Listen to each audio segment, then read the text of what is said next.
It was late afternoon, and the golden light of the setting sun stretched across a small village in Burkina Faso.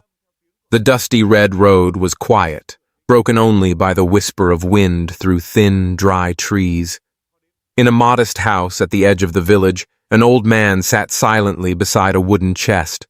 In his trembling hands lay a flag, faded, torn, and worn thin by time. To him, it was not just fabric. It was memory. Memories of youth, when he and his comrades carried old rifles on their shoulders and marched into battle to defend their homeland. Every tear in the flag told a story. Every frayed thread marked a fallen friend. Every faded color held the echo of nights under bombs and days beneath burning suns. He lifted the flag higher, but his hands shook. His eyes welled with tears, not for the scars carved into his body, but for something deeper, the fear that their sacrifices had been forgotten. A new generation, busy with the rush of modern life, rarely paused to remember those who bled for their peace. In that fragile moment, the old soldier whispered softly, "We fought, but does anyone still remember us?" The question hung in the air, unanswered. Yet fate had already prepared a reply. Soon, a young man would step into this humble home, and with that torn flag, he would ignite something greater, a flame of honor, of memory, and of hope for the generations yet to come. The wooden door creaked open, breaking the silence inside the small house. Stepping in was a tall young man, dressed in a simple camouflage uniform with a striking red beret. There were no bodyguards, no loud entourage, no ceremony, only the quiet presence of a leader whose strength came from humility. The old soldier slowly rose to his feet, his eyes wide with surprise and emotion. He never expected that the man standing before him would be Ibrahim Traore, the president most villagers only saw on television. In that humble room, two generations, one aged and weary, the other young and determined, stood face to face, as if history itself had arranged this meeting.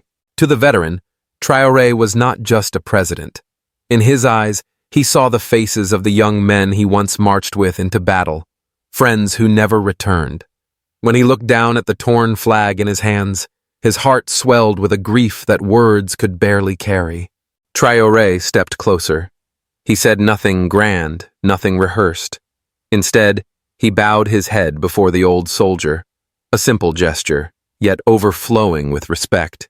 In that moment, the distance between past and present, between old and young, seemed to disappear. With trembling hands, the veteran extended the faded flag and whispered in a hoarse voice, This is all that remains, a flag that has seen our blood and our sweat. I give it to you, not because I need anything, but because I pray the young will never forget." The room fell into silence. Sunlight streamed through the small window, illuminating two hands, one frail and shaking, the other steady and strong. When Traore's hand touched the torn flag, it was more than the passing of an object. It was the transfer of responsibility, a sacred promise between two generations. In that small room, the torn and faded flag became the center of everything.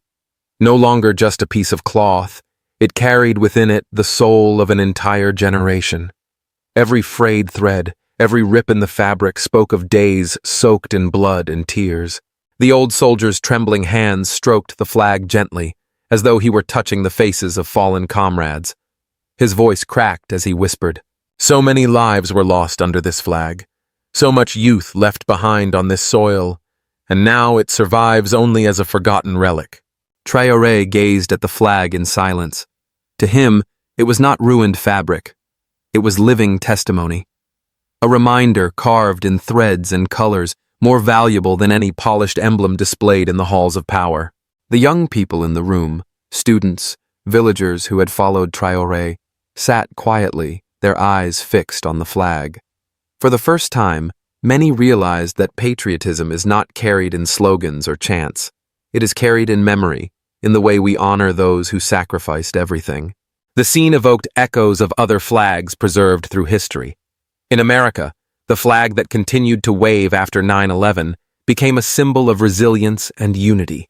Across Europe, battle-torn flags from World War II rest in museums, reminding new generations that freedom is never free.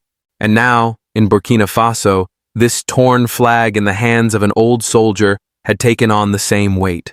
It was more than a symbol of loss. It was a call to remember, a reminder that sacrifice must never be erased by time. The old soldier clutched the flag tighter, his frail shoulders trembling. Tears traced down his weathered face, etched with the scars of war and time. His voice broke as he whispered through sobs. Back then, we believed that once peace returned, our sacrifices would always be remembered. But as the years passed, people grew busy with life, with work, with survival. And slowly, the memory of us disappeared. The younger ones grow up without hearing the names of those who never came home. The small room sank into heavy silence. His words were not just the grief of one man, but the unspoken truth of countless veterans. Men who gave their youth and their blood on the battlefield, only to return and face the quiet ache of being forgotten. Traore sat across from him, his gaze solemn. He didn't interrupt, didn't rush to offer comfort. Instead, he allowed the tears and words to fill the room, like a mournful song that demanded to be heard. Because the truth is this: in every society, old soldiers often carry the same burden. They don't ask for riches nor applause. They ask only to be remembered. Across the ocean, in America, many veterans returning from Iraq and Afghanistan have spoken of the same loneliness. They imagined they would return to a grateful embrace, yet instead they wrestled with indifference, with memories that few could ever understand. In the trembling words of the old soldier of Burkina Faso lay a truth shared by all nations. Sometimes, being forgotten hurts more than war itself. When the old soldier's voice fell silent, the room was swallowed by a heavy stillness. The wind slipped through the cracks of the wooden door, carrying with it the breath of the past, as though history itself had come to witness this moment. Ibrahim Traore sat quietly, his eyes fixed on the torn flag in the veteran's trembling hands. What he saw was not just a relic, it was an entire generation. Men who had fallen, dreams left unfinished, and a river of history waiting to be carried forward. Slowly he rose to his feet. In an unexpected gesture, Traore stepped forward and embraced the old soldier. It was not the embrace of a president and a citizen, but of a son holding a father who had given everything for the land they both loved. His voice was steady, warm, but resolute. Your sacrifices will never be forgotten. This flag will not remain just a memory, I promise. I will raise this banner of honor again, so the next generation will know that they live because of the blood and sweat of those who came before. The veteran's frail shoulders shook. He said nothing more, but gripped Traore's hand tightly, as if entrusting to him the last of his hope. In that instant, the small room became the witness to something greater, a covenant between past and present, between a generation that had given all it could and one now charged with carrying the future. It was not merely a promise, it was an oath of honor. The moment the old soldier handed the torn flag to Ibrahim Traore was not just a story of Burkina Faso. It echoed moments that history has repeated across humanity, when the sacrifices of one generation are honored and carried forward by the next. We remember Nelson Mandela, who, after decades in prison, walked free with a forgiving smile, as if embracing an entire nation of South Africa. We remember Abraham Lincoln, who, in the midst of a bloody civil war, stood at Gettysburg to declare that those who had fallen had not died in vain, that their sacrifice would give birth to a new America, freer and more equal. These symbols, like the faded flag in the hands of a Burkinabe veteran, are reminders that no nation can survive if it turns its back on memory and sacrifice. Throughout the pages of history, the names and places may change, but the lesson remains the same. True strength does not lie in immediate power, but in the ability to bridge the past with the future. If one generation forgets the blood and tears of the one before, they sever the very thread that holds their nation together. But if they honor it, if they transform loss into inspiration, then from sorrow a new strength is born.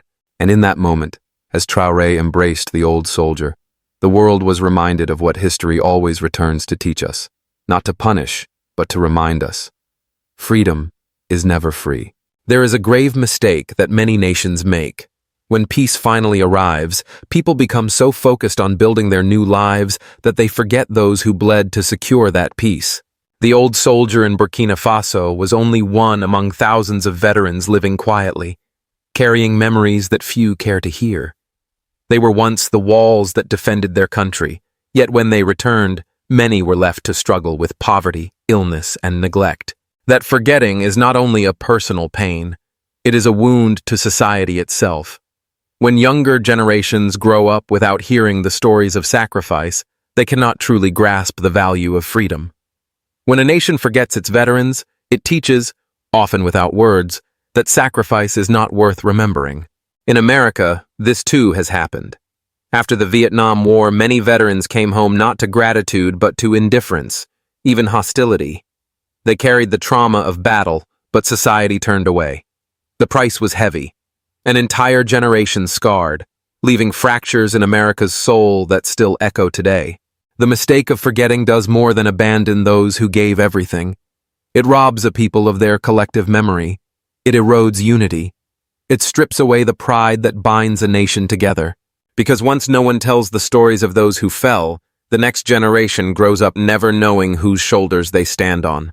Inside that small room, Ibrahim Traore slowly lifted the torn flag high. It trembled in his hands, yet as it caught the sunlight streaming through the window, the faded fabric seemed to glow, reborn from the ashes of the past.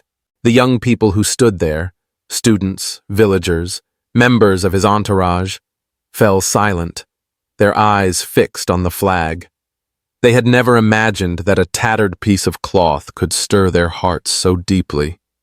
In that moment, they understood. The freedom they enjoyed today had not come from nothing, but from the blood and tears of those who came before. The old soldier watched, tears rolling down his face, but this time they were tears of pride. In the eyes of the younger generation, he saw something he thought had been lost: faith. As Traore raised the flag, it ceased to be a relic of the past. It became a bridge between those who had sacrificed and those who would carry the torch forward. It became a flame, passed from hand to hand, lighting the path toward the future. In America, one often sees flags flying at military graduations, at great sporting events, on Memorial Days. Those moments are not mere displays of pride. They are reminders that each generation is witnessing and carrying the legacy of the one before. And that day in Burkina Faso, the torn flag in Traore's hands did the very same thing. It transformed a humble room into an immortal moment. The moment the flag was raised did more than stir pride. It revealed the true essence of leadership. A leader may craft policies, sign treaties, and manage economies. But if he does not preserve the memory of his people, if he does not honor the sacrifices of those who came before, then his power is nothing but an empty shell. Ibrahim Traore chose a different path. He stood not only as a head of state, but as a son bowing before his fathers.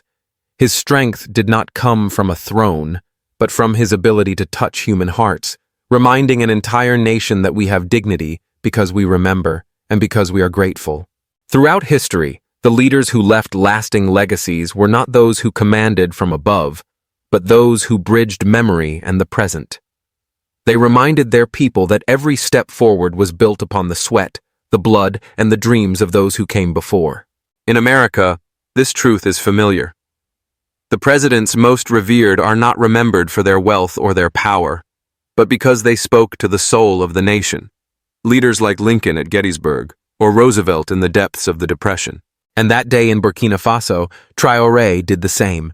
He transformed a torn flag into a living symbol, reminding all that the dignity of a people is measured by how they treat their own memory.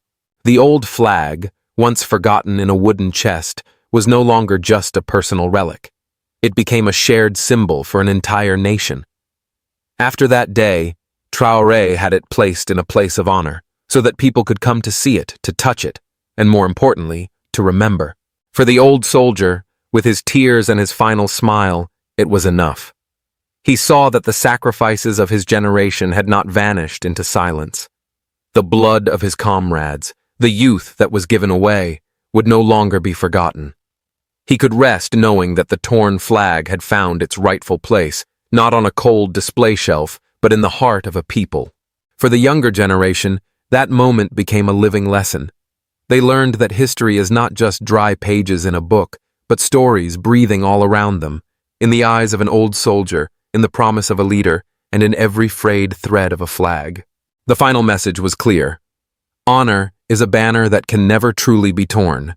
It may grow old, it may fade, but as long as someone lifts it high, it will always fly.